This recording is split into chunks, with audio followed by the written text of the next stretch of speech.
Gabi po. Praise the Lord. Welcome back to our home, to our church. Masaya ba tayong lahat? I'm very excited to share the Word of God today because, kagaya po na sinabi ko last time, I've been studying this and I want us to know the heart about, lalo na po sa mga nangyayari sa ating kapaligiran and how does it connect to the church. Bilang mga nagmamahal kay Lord, may mga nagmamahal ba kay Lord dito? Can I see the hands na nagmamahal kay Lord? I know, mahal niyo si Lord. You wouldn't be here if you don't. Okay? Pero, even though you're here, you could be far away. You could be physically present, but your mind right now could be far away. Parang inisip mo, problema, pamilya mo, pagod mo, lahat. Pwedeng nandito ka physically, pero yung heart mo wala. So right now, kaya ako sinasabi ito, mananalangin tayo. Magre-refocus muna tayo na, Lord, kausapin mo kaming lahat. Can we just close our eyes? I want to pray. Oh Jesus, we worship you. Nagpapasalamat po kami, Panginoon, sa kabutihan mo sa buhay ng bawat isa sa amin. Marami mang kaming pagkukulang, pagkakamali, mga kasalanan, patuloy ang kahabagan mong binibigay sa amin. Mula sa umagang ginigising mo kami, hanggang sa pagtulog namin na nakakatulog kami anuman sitwasyon ng buhay. Salamat sa kahabagan mong ito. Panginoon, sa oras na ito, tanggalin mo po ang anumang humahadlang sa aming mga puso, isipan, mga Lord, bumabagabag sa aming mga espiritu, kaluluwa, upang hindi makarinig ng iyong salita. Tulungan mo kami magkaroon ng mas malalim na relasyon sa iyo. Sa oras na ito, dalangin ko rin ang pagpawi sa pagod ng bawat isa. Palakasin mo kaming lahat at magtiwala kami na sa paglabas namin sa lugar na ito, kinausap mo kami at Lord, kinatagpo mo kami. Maranasan namin ang presensya mo, Panginoon, dahil sayang ang gabi na ito kung hindi ka namin makakatagpo. Panginoon, puspusin mo kaming lahat. At Lord, sa pangungusap mo, ito'y magsilbi namang katugunan sa lahat ng aming pinagdadaanan. Lord, sa aming mga iniisip, mga bigatin, sa aming mga problemang pinansyal, pangsarili, katawan, kalusugan, sa lahat ng ito, ikaw naman, Panginoon, ang bahala. Salamat sa iyong pangungusap ngayong gabing ito. Purihin ka at magkaroon kami lahat ng kagalakan sa pag-aaral ng iyong salita. Sa pangalan ni Jesus. Everybody say, Amen and Amen. Bago kayo umupo, buksan muna natin yung Bible natin. Galatians chapter 1 verse 10. Galatians 1 verse 10. I'm reading in the Amplified Version. I will be reading it at sabi ng salita ng Diyos. Now, si Paul po ang nagsasalita. To give you a context, si Paul ang nagsasalita. At pinapatotoo niya, kilala niyo ako. Sabi niya, alam niyo na ako'y practitioner ng Judaism. Sabi niya, practitioner ako ng aking relihiyon. Pero, tiga-usig ako na simbahan ni Kristo. Alam niyo yung ginawa masama. Pero kung may dumating man sa inyo na iba ang pinangangaral, bukod sa natanggap nating katuruan mula sa Diyos, sumpain sila, let them be accursed or anathema. Yung term na anathema, A-N-A-T-H-E-M-A, means absolute destruction. Sabi niya, kung meron man mangaral sa inyo ng hindi gospel na tinanggap natin mula kay Jesus, anathema to them. Magkaroon ng, ano ba yung absolute destruction sa Tagalog?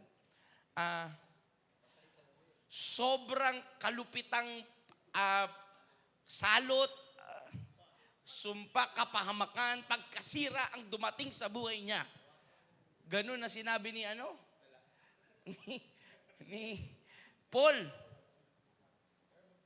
Tapos dumating siya sa verse 10. Dalawang beses niya sinabi yun, sa 8 and 9. Sa verse 10, dumating siya. Bakit? Kasi hindi ako para mag-please ng tao. Bakit? Hindi ba maganda ang balita na binigay ng Diyos? Jesus is the good news. He is the gospel. Bakit kapag hindi naniwala doon, ba't parang ang lala? Bakit? Kasi marami ang nangangaral, hindi para ipakilala at tayuan ng katotohanan. Marami nangangaral para lang makomfort ang kaluluwa at spirito ng marami. Mga kapatid, dito sa simbahan natin, hindi tayo ganon. Nandito tayo, masakit man ang salita ng Diyos. Sino nakarinig ng preaching last time? Sabi ko, ang salita ng Diyos is offensive. It's a sword. Masakit talaga. Hindi, walang sword na comfort ka na ba? Hindi. Masakit talaga nagtanggal ka lang ng ingron mo, masakit na Espada pa kaya? Sabi dito, I'm now trying to win the favor and approval of man or of God. Kanino ba ako nagbibigay ng totoong aking paggalang o yung gusto kong ma-please? Kanino bang approval ang hinahabol ko? Sa tao ba o sa Diyos? Or am I seeking to please someone? If I were still trying to be popular with man, I would not be a bond servant of Christ. Pagpalain ng Diyos ang kanyang salita, palakpakan natin Panginoon. Tayo po lahat ay makakaupo. Sa pagiging isang servant ni Lord, sa mga naglilingkod kay Jesus, sa mga niligtas ni Jesus, ang katumbas ng pagliligtas ni Lord sa iyo ay maglingkod. Hindi ka naglilingkod upang maligtas, kundi sa kahabagan at kabaitan at pag-ibig ng Diyos. Kaya tayo napupush to serve in gratitude. Sa ating pasasalamat sa Kanya, in the only way we could is to say thank you into our service unto Him. Lahat na nakakasunod, say amen. Now, and the problem with this, what if the church, ito po ang title natin, what if the church is a people-pleasing church? And ang title natin ngayong gabing ito, pag-aralan natin to. Okay ba tayo dyan?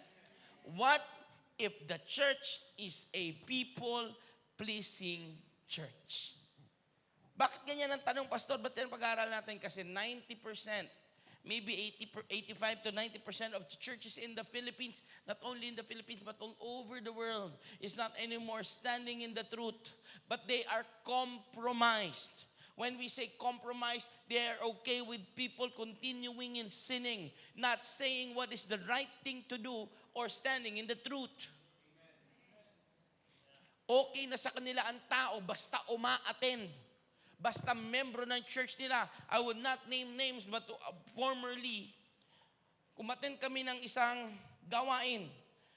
Tuwan-tuwa ako, excited ako. Alam ng mga leaders natin to. Tara, makakakita tayo. At yung tinambayan, sino ba kasi mga nauna doon sa pinagpwestuhan na yun?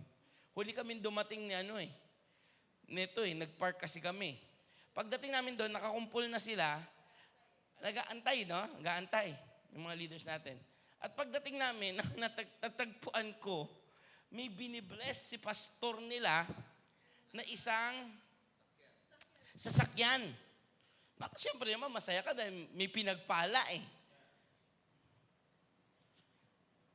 Walang question na masaya ka sa pagpapala ng iba. Maganda yon. Alam nyo, saan nag-bother yung utak ko? Kasi pinagpipray niya, kasama nung sasakyan, yung blessing ng pagsasama nung nagpa-bless. Ang masama doon, pastor. Maganda naman pinagpipray, ang pagsasama ng mga pinagpala. Tama ba? Ang problema, yung magkasama in relationship ay tomboy at babae. You don't remember? What? Okay. Asan ka? Kasama ka namin nun. Nauna ba siya? Okay. Kaya biglang, sabi ko yung excitement ko biglang nag-wither down. Talagang, parang mula sa let's go, napunta sa, ba't tayo nandito? Let's go. Okay na to. Marami, hindi porke malalaki, madami. Kilala. May pera, mayaman, may mga building, may mga sikat na pumupunta. Tumatayo sa katotohanan.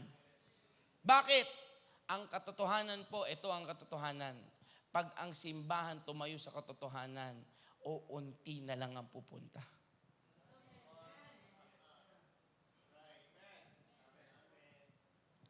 Kasi ang tao, ang gusto lang marinig sa huling panahon, sabi ng Timoteo, yung nakakakiliti ng kanilang tenga. Hindi na yung nakaka-rebuke. Kaya maraming tao sa loob ng church, tumanda, walang pinagkatandaan. Marami pong lumugar sa loob ng church. Kapag okay ang preaching, pabor, blessing, prosperity, prophecies, amen ang amen. Pag nirebuke mo na, wala pa nga nirerekta si Pastor Bus sa inyo eh. Iilan pa lang eh. Bilang ko pa sa isang kamay ang nirekta ko sa inyo. Pero ganun dapat ang pagtayo ng bawat iglesia kung saan ikaayos natin. Ngayon, ano bang danger ng people-pleasing church? Una, may pros yan. O merong good effects. And this is the only thing na nakikita kong good effects nila. No one judge. If you're a people-pleasing, no one would judge you there. Wow.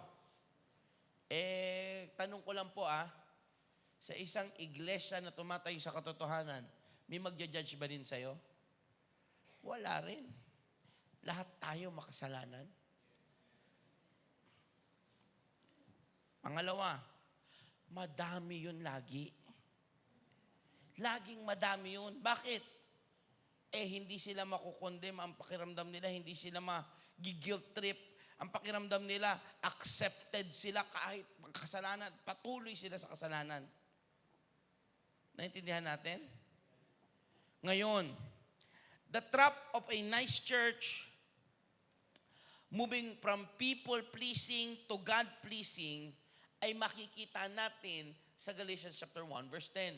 Ang sabi niya, ang tunay na gospel ay hindi para kilitiin ang puso natin, kundi para ayusin tayo mula sa karumihan patungo sa kalinisan ng buhay. If we all agree, kailangan magkaroon muna tayo ng base standard kung saan tayong lahat nakatayo. Kasi baka mamaya iba ang thinking mo sa thinking ko. Si Pastor Bus po naniniwala na lahat ng tao makasalanan kasi yun sabi ng Romans 3:23. Lahat tayo hindi umabot sa kaloob na sa kalwalhatian ng Diyos. Lahat ay nagkasala at walang isang matuwid. Unless ang tingin mo sa sarili mo, matuwid. Unless ang tingin mo sa sarili mo, walang kasalanan. May kasalanan ka na kagad kung yun ang tingin mo sa sarili mo. Pride. Ang yabang mo. Sarap i-clip nun, no? I-clip niya si Pastor Bus. Itong taon to, nagsasabi mayabang ang tao. Sisiraan nyo na kagad yan. Mga pastor sa Paranaque, nagtatawag ng mga taong may... Ganun madaling manira ngayon eh. Ang bilis lang. Ganun lang. Mamaliin na lahat ng sinabi. Ija-jumble-jumble na. Naantay ko ang sumikat ako sa ganun eh. Tapos gusto kong paliwanag yung context. Anyways, since 1987, Jesus the Gospel Church, mga kapatid, 39 years ago, going to our 40th, grabe si Lord. Mula sa small group of believers, hindi nag-stand ang church dun sa unang 5 tao para magsabi, hindi nyo kailangan magbago. Gusto kong sabihin sa inyo, 40 years ago, to be exact, 39 years ago, hindi nagsimula ang church sa pagsasabing, okay lang manatiling makasalanan ha. Okay lang makulit ka, pasaway ka, okay lang hindi ka tapat kay Lord. Hindi doon nagsimula ang church.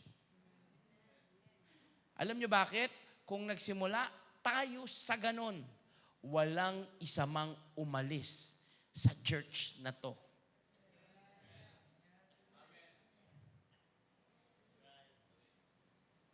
Agree ba kayo? Bakit ang daming umalis? Kasi tuwing nako-correct ang tao, feeling nila, bakit pinakikialaman mo pati yung personal life ko? Hindi ba dapat ma-please lang yung spirit ko dyan sa church nyo? Naintindihan nyo po ba yon? May trap kasi ang kaaway na nilalagay sa isip ng marami kapag church. Isa dyan yung may kaibigang ka na ba na na-invite at nasabi mo, sumama ka sa church, mabibless ka doon. Sino dito nakapag-invite na? At ganun yung terms ng kanyang invitation. Sa totoo lang, taas kamay nyo para makita ng langit. Mabibless ka doon, matutuwa ka. Hindi na-bless. Hindi natuwa. Tapos nag-undergo na siya ng problem sa kanyang asawa at nagkakaroon na siya ng parang on the side na partner. Kahit hindi naman, hindi naman actual na talagang sila, on talks. Pero papunta na doon, tapos nag-preach si pastor about adultery. Kala ko ba mapiplease ako? Kala ko ba mabibless ako? Parang kinukundim ako ng pastor nyo. Mga taong takot na takot sa mga problema, sa mga bayarin, tapos dumating sa church yung preach ng pastor, blessing, at ang blessing na yun, mag-tithes and offering ka. Tapos sabihin, kita mo talaga itong mga church na to. Nagigets po ba ninyo yung point? May trap kasi tayo na tinatanggap bilang simbahan, yung term na pleasing sa pakikisama. Sino dito nakaranas na nun? Dahil para lang makisama, binibigay mo kahit mali na. Alam niyo ba sinong unang nagko-compromise niyan? Magulang.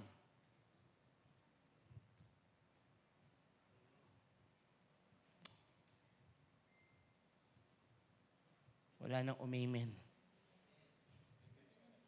Kung hindi kayo, mga magulang, mga tatay, nanay, kung hindi nyo kayang tayuan ng truth, hindi love yun.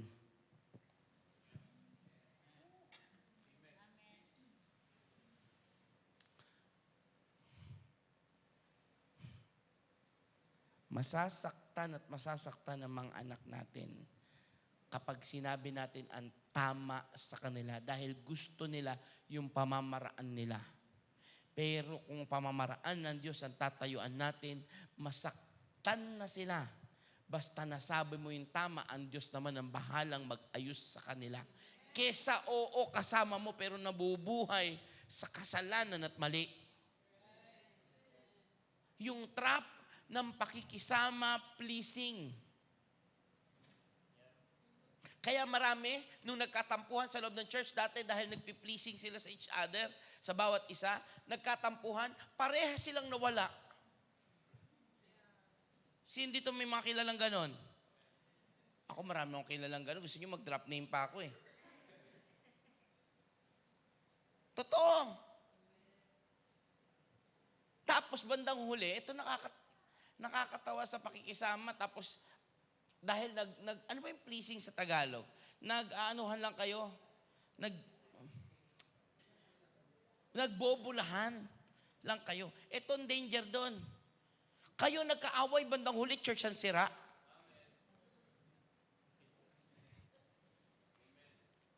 Hello? Alam nyo, hindi dapat pleasing sa pakikisama o yung nagbobulahan o nagbibigayan ng bulahan para lang magkasama. Alam niyo saan? Speaking prophetic truth. That's the answer para matigil ang lahat ng bagay na iyon. Gusto ko maintindihan natin. Mula noon, people could hear about blessings inside the pulpit being preached. May breakthrough, may pag-asa. Nakarinig niyo na ba yung mga na yan? Pero, huminto sa loob ng church. Hindi dahil nagsimula sa church, kundi nagsimula sa bahay.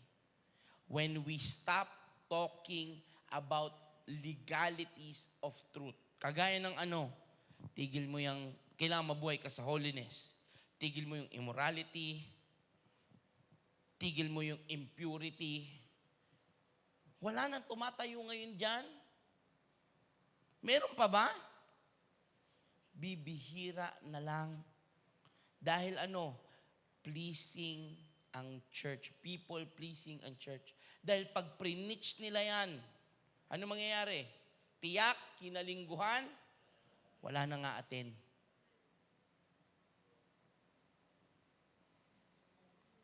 Amen.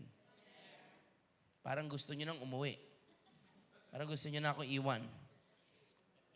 Mga kapatid, ang nakakatakot sa bagay na yan, if we preach only that tickles the ears, we are guilty of spiritual malnutrition.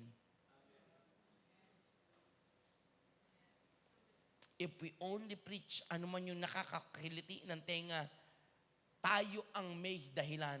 Bakit hindi malusog ang spirito ng mga manggagawa? Ngayon, Pastor, kasalanan mo pala. Tanong, kasi hindi daw nagpe-preach eh. Tanong, never ba nag-preach si Pastor about holiness? Lagi ako nagpe-preach about holiness. Isang kailangan mabago sa loob ng church. Kailangan natin matumanggap na kailangan natin yon. Dahil ang problema, hindi lang doon sa nangangaral. Ang problema doon din sa tumatanggap. Kaya hindi mabago ang buhay. Kaya na-offend tuwing makakarinig ng mga ganung bagay kasi hindi niya tanggap, doon siya nabubuhay. Bigyan ko kayo ng isang sample, sana ma-play ito, i-share nyo itong araw na ito. At dito, i-clip nyo ito. Pwede ba yon, Cash? Clip mo itong point na to from now, tapos send nyo sa lahat. Okay? Maraming tao sa loob ng church, pinagsabihan mo, bakit nauuna ang trabaho mo sa'yo? Ang sasabihin, si pastor hindi naunawaan. Wala namang bubuhay sa akin eh. Nakalimutan ng tao, ang Diyos ang bumubuhay sa atin. Kaya anumang bagay na higit kesa sa Diyos at napagpapalit mo na si Lord, itigil mo at magtiwala kay Lord. Si Lord ang magbibigay sa iyo ng tama para siya ang makitaan mo na siya ang source mo. Dati ang sigla, ang lalakas. Hindi ko naman na kailangan palayuin. Nagpatotoo sa kanina si Kuya Andrew eh. Naranasan ni Kuya Andrew eh. Kung nakinig kayo ha, nakinig ba kayo sa patotoo niya? Amen? Ano sabi? Sige. Naniniwala na ako, sige.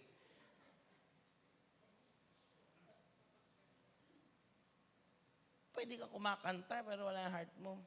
Pero nakakalungkot yun. Dating kumakanta, dating sumasayaw, ngayon, optional na lang kung aating kay Lord, magsasamba kay Lord. Tapos optional din yung dating inire-request niyang ibigay ni Lord, optional na lang din kung yun din ang dahilan niya.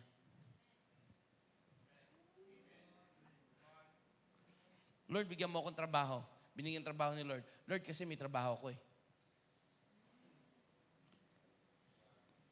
Lord, wag mong pagkulangin yung pag-aaral ko. Hindi naman ako magkukulang sa iyo. Nagkaroon ng pag-aaral. Wala nang pasok, wala nang ginagawa. Pagod po ako sa pag-aaral, Lord.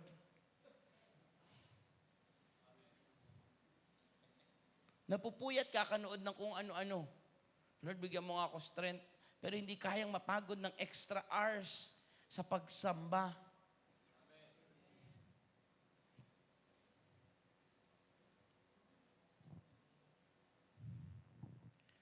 Kung maikukumpara ang church ngayon sa church, makinig po kayong mabuti, 10 years ago lang. Hindi ito 20 years ago. 10 years ago lang. Sino dito mga 10 years ago nakapag-church na?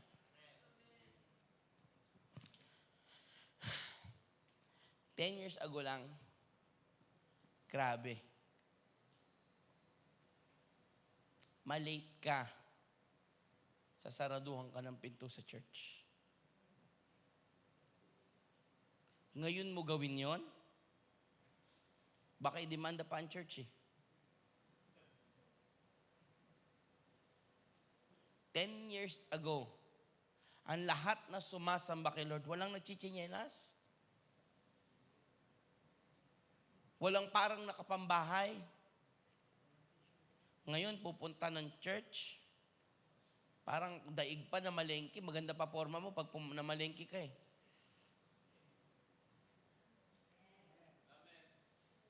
Amen. 10 years ago lang, hindi malayo ito mga kapatid. Sa loob ng church, pag dumating ang lahat ng tao, bago ko mausap kahit kanino uupo sa isang tabi, mananalangit, Lord, puspusin mo ko sa araw na ito. Ngayon, 10 years ago lang yun mga kapatid. Ngayon, pupunta dito hanggang natapos hindi nakausap si Lord.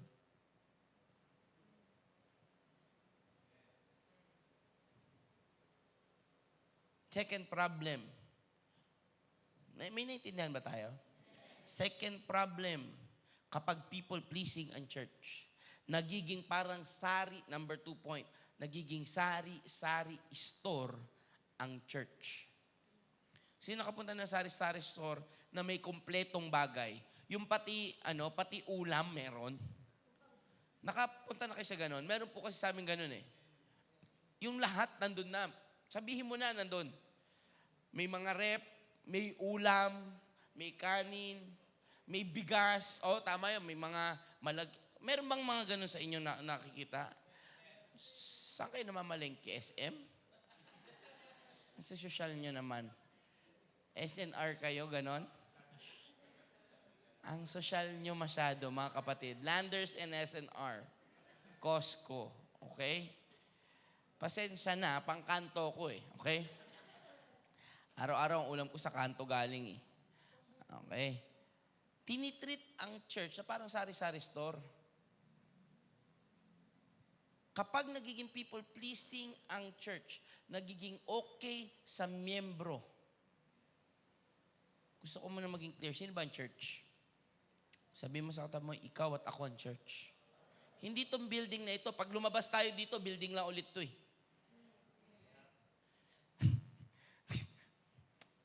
Alam niyo ba na hindi ito yung church? Ang church, ikaw at ako. Kasi kung ito yung church, pangako ni Lord, hindi niya nagugunawin ng mundo ng baha eh. Lagi itong binabaha eh. Ginugunaw to kada may bagyo eh.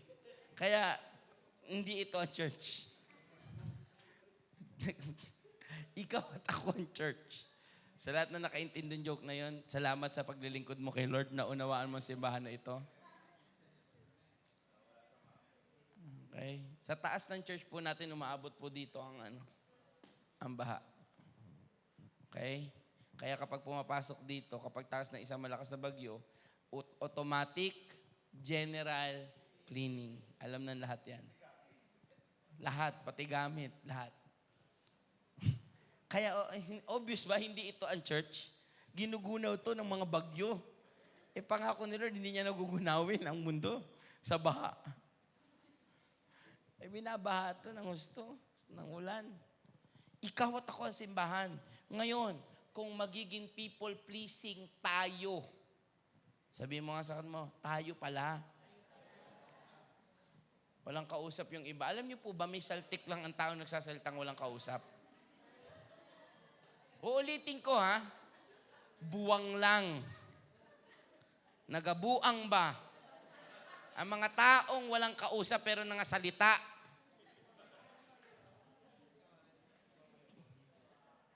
Sabi ko, sabihin mo sa katabi mo, yung iba, ha? Sinabi niya naman, tayo ang church. Sino kausap mo? Sige, pagbigyan natin makabawi ang mga hindi baliw. Okay? Para makabawi kayo. Sabi mo sa katabi mo, ikaw at ako ang church. Nakatingin po ako sa inyong lahat. Sino na nakatayo na sa unahan? Nakikita nyo ba lahat ng tao kapag nasa unahan ka? O gusto ko lang sabihin sa inyo, hindi 90% ng tao ang nakikita ko. 99.9 parang germs. 100% nakikita dito. Kaya alam ko kung sino nagsalita sa hindi. Sinong kachat mo? Yung iba, Sabihin mo, ikaw at ako ang church. Sabi niya, ano yun? Sinend mo? Sa katabi mo? Eh wala ka namang katabi. Masaklap mag-isa siya sa bangko eh. Kapag trinato natin parang sari-sari store ang church, dahil tayo ang church, ganito ang ginagawa natin. Papasok ka sa church. Kung ano yung gusto mo, yun lang pipik mo. Pupunta ka ba sa sari-sari store nang gutom ka at gusto magmerienda o gusto mo kumain, tapos ang bibili mo, anong hindi dyan masarap? Yun nga sa akin. Diba? Pabili nga ng pabulok na. Yung mga trip kong kainin eh. May dyaryo ba kayo? Gutom na ako eh. Naintindihan natin? Ganun ang ginagawa ng maraming tao sa loob ng church. Kung ano lang yung gusto nila. Walang taong pumupunta doon ng pipiliin yung pangit. Kundi anong gagawin? Pipiliin yung gusto lang nila.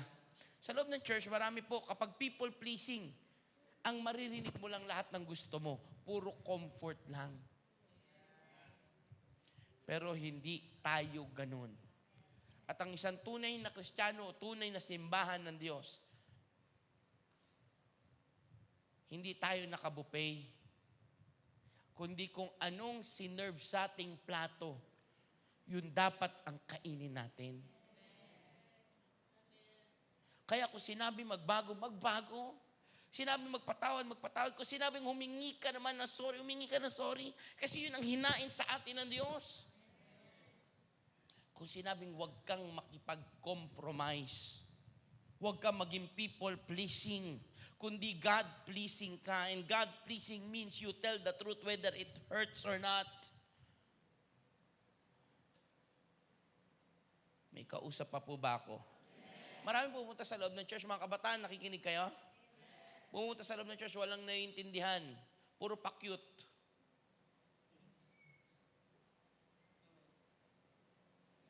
Gano katotoo yan, Pastor? Kuya JM, mamaya lumabas ka dyan. Tanungin mo yung una kong point, hindi nila alam. Kunin mo, akin na yung notes mo, walang nakasulat. Babagsak lahat, halos 90% ng youth mo.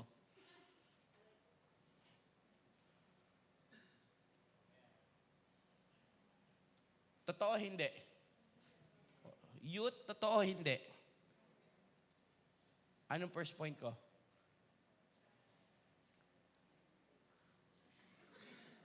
Nga. So what did you came here for?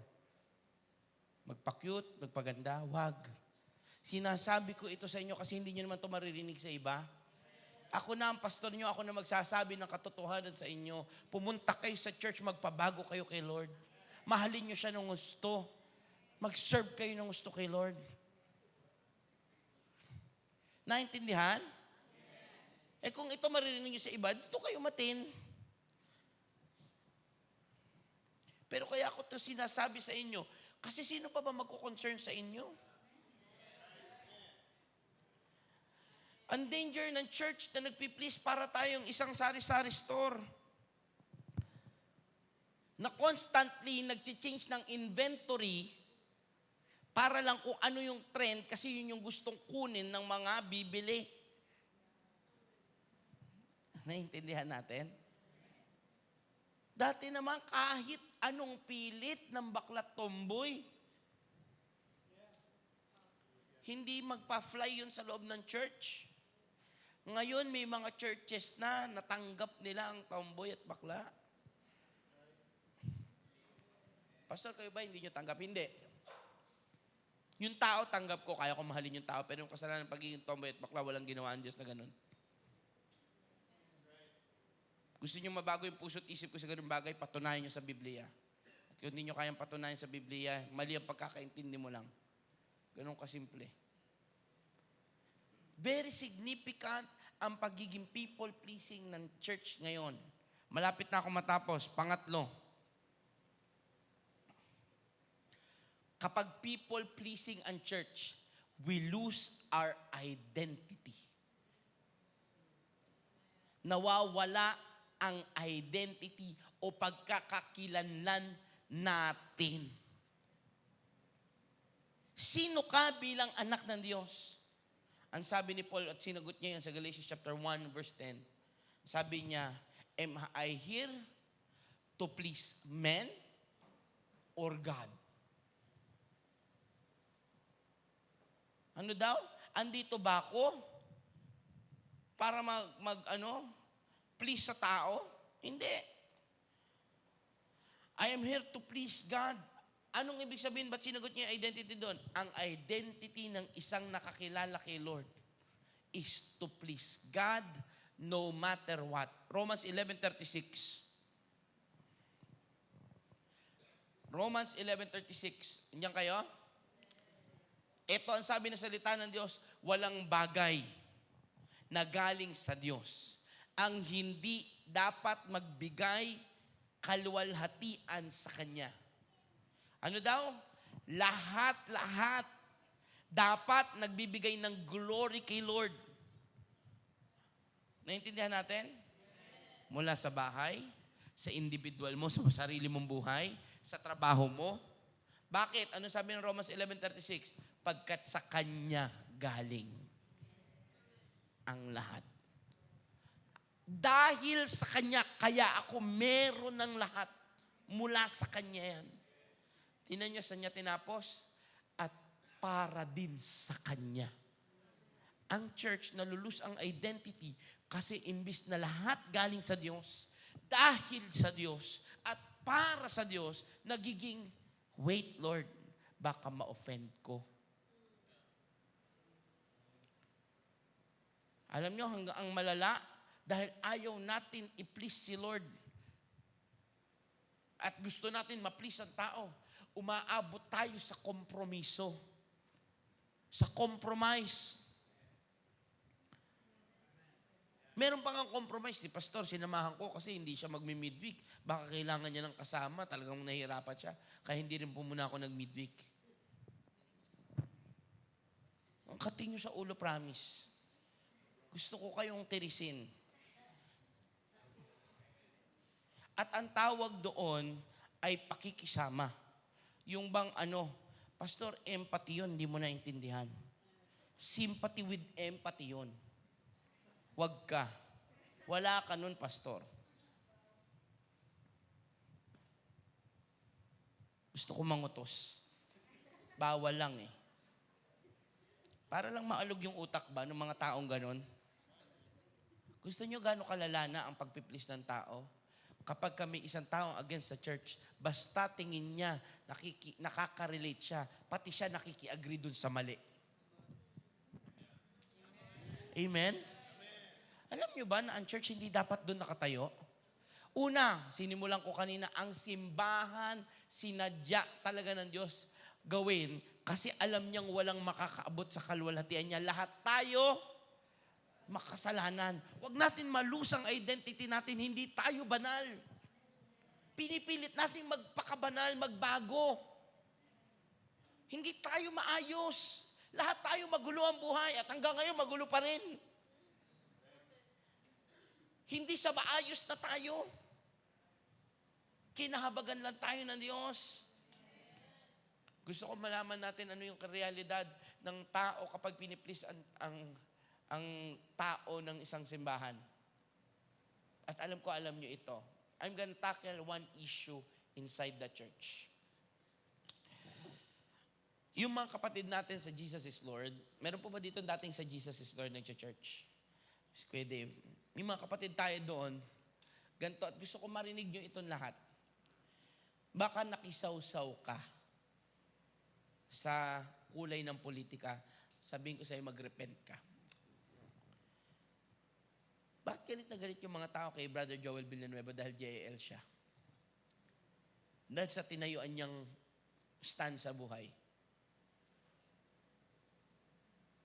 At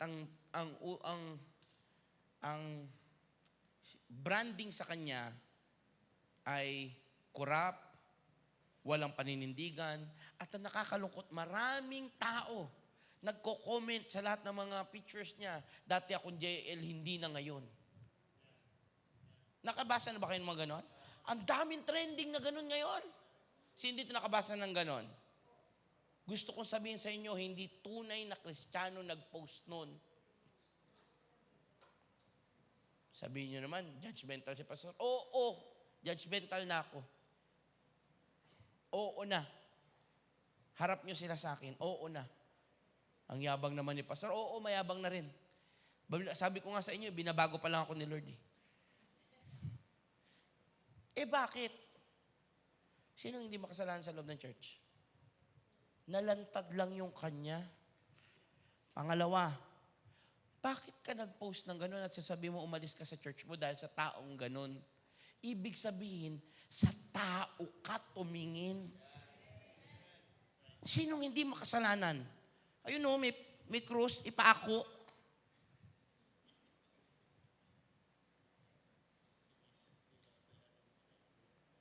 John chapter 8, verse 1 to 11. May mga nakakaalam ng salita ng Diyos. Kinuha ang isang babaeng nahuli sa pangangalunya. Dinala kay Lord upang subukin sino? Si Lord, si Jesus. Sabi niya, yan, nahuli namin sa pangangalunya. Anong dapat gawin? Alam ni Lord ang dapat gawin. Alam ba ni Lord ang dapat gawin? Ano? Anong dapat gawin? Sabi ng salita ng Diyos, sila'y dapat batuhin hanggang kamatayan. Alam ni Lord yon. Pero yung tao, pinipilit, ipilit yung gusto nila. Patayin. Parang yung mga tao kay Joel. Kaya kami umalis sa JIL kasi dahil kay Joel eh. Siya ba pastor nyo? Hindi nga siya pastor doon. Umaattend lang din siya doon. Kasi anyone that is under politics cannot serve in the church. Alam niyo po ba yon? Na-rule nila yon? Pag under politics ka, you cannot serve in the pulpit or any pulpit ministry inside the church. You could volunteer. Ganun pala yun. Ba't ginudge na marami? Kasi hindi nila alam. Partida na sa loob pa sila ng church nila. Sabi ni Lord, sumulat. Alam niyo ano sinulat niya? You shall love the Lord your God. Ano sinulat niya isa? You shall love your neighbor as you love yourself. Tapos sinanong niya, nag-alisan isa-isa dahil walang bumato. Dahil walang makasalanan. Sabi lang ni Jesus, ang walang kasalanan ng unang, ba't ang dami bumato sa kapatid nating nagkasala?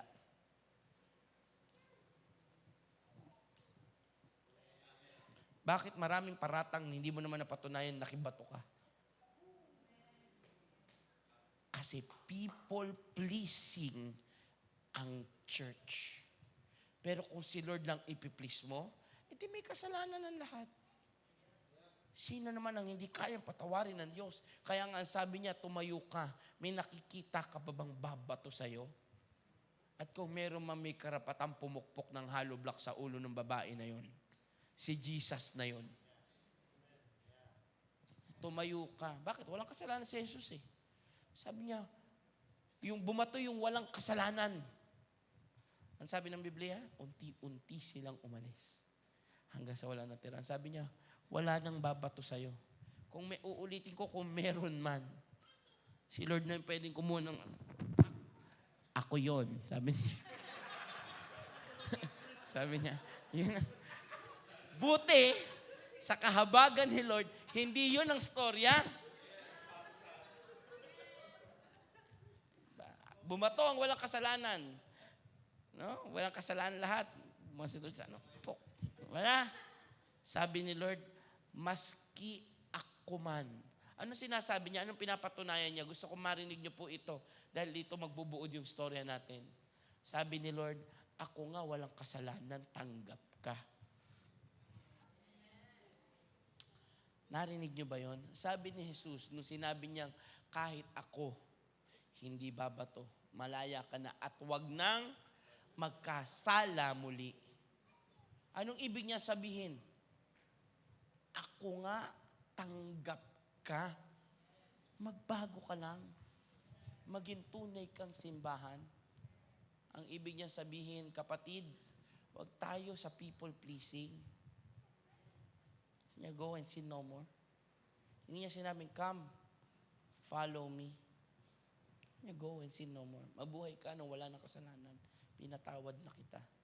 Ang buhay natin hindi para magtinginan at magsitahan kagaya ng mga taong humugot at humatak doon sa babaeng na huling mangulo niya. At sinabi, anong gagawin natin sa kanya?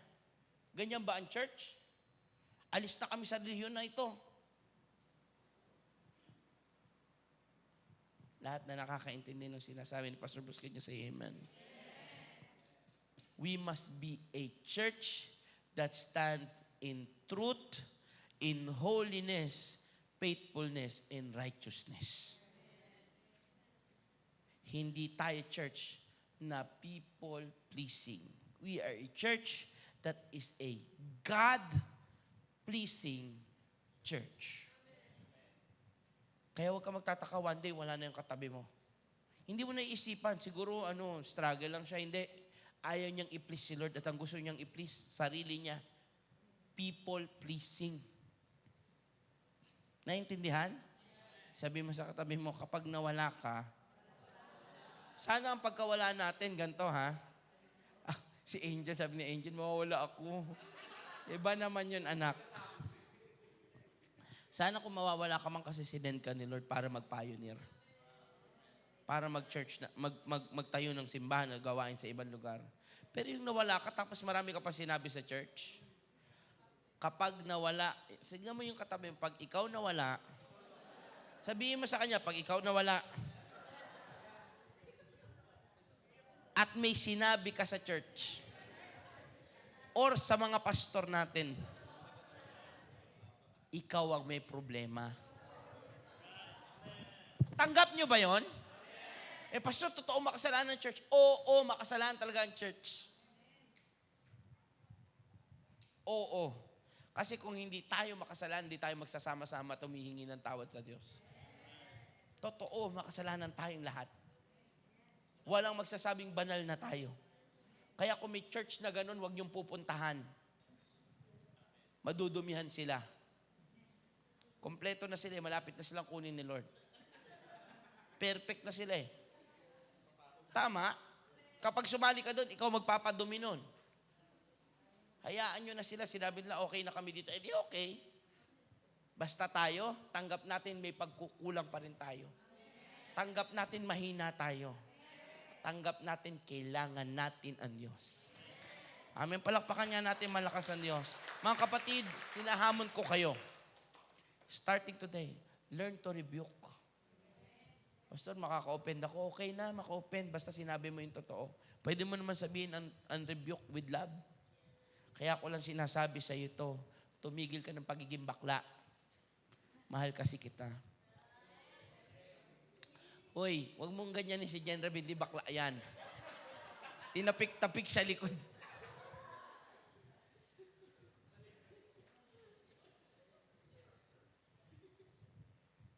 Lapitan mo yung kapatid mo laging wala. Mahal mo ba sila? Mahal niyo ba yung mga kapatiran natin? Hindi tayo to please them. Baka may pinagdadaanan sila. Hindi. Tunay na pag-ibig, open rebuke is better than secret love. Ang tunay naman nagmamahal, nagsasabi ng totoo. May mga kapatiran ka hindi nakikita. Lapitan mo kapatid, yung pag-absent mo, tigilan mo yan. Makasakit ako, Lord. Pastor eh. Hayaan mo si Lord magtanggol sa'yo. Mahal mo naman siya, di ba? Hindi mo naman sinabi yun para manakit. Kung gagawin mo yun para manakit, wag mo na lang gawin. Wag mo na lang gawin. Kung kinukunbik ka ni Lord pero hindi mo kayang, dahil alam mo makakasakit ka, sabihin mo na lang sa iba. Pero tayo, lahat tayo, responsibility natin mga kapatiran nating nawawala. Paalalahanan nyo. Hingin nyo kay Lord, Lord, tatayo ako dahil ikaw ang piniplease ko, hindi ang tao. Tayong lahat ay tumaya. Sa oras po na ito,